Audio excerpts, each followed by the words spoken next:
Hello, happy Tuesday everybody. It is mid-August here, another week plus before my kids go back to school.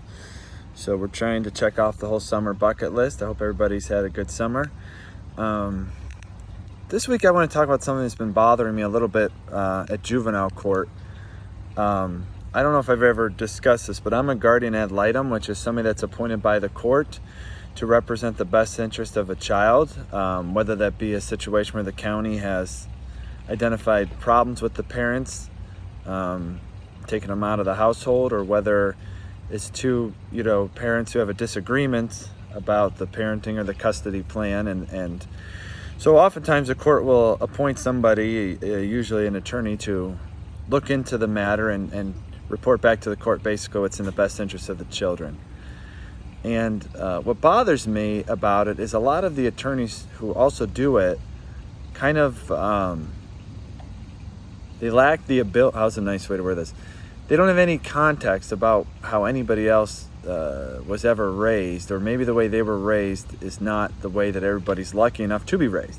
So I was actually a lawyer in a trial a couple weeks ago, and the guardian ad litem said that in her opinion it's never appropriate for a child to have to share a bedroom.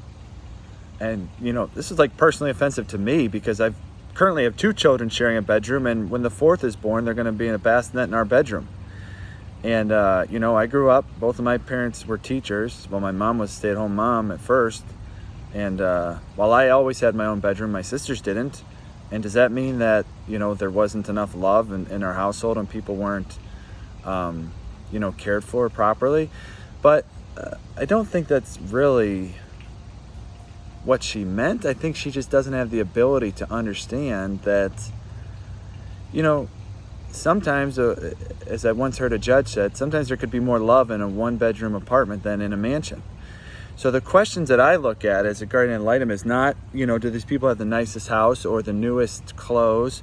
It's, are they loved? Are they cared for? Are their basic needs being met? Because I could walk into a house and say, this house is tiny, but somebody could walk into my house and say, this house is tiny, which it is, by the way.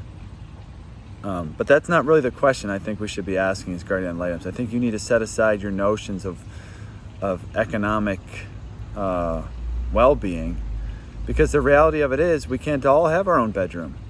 My kids don't have their own bedroom, and I'm fortunate enough to have my own law firm. And my sisters grew up without their own bedroom.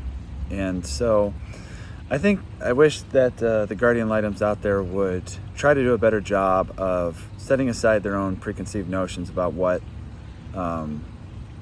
constitutes a good environment for children, because it should be all about who's loving and caring for them, and not the size of the house where they're staying. So that's my TED Talk. I'll get off my soapbox now, but hope everybody has a good week. Bye.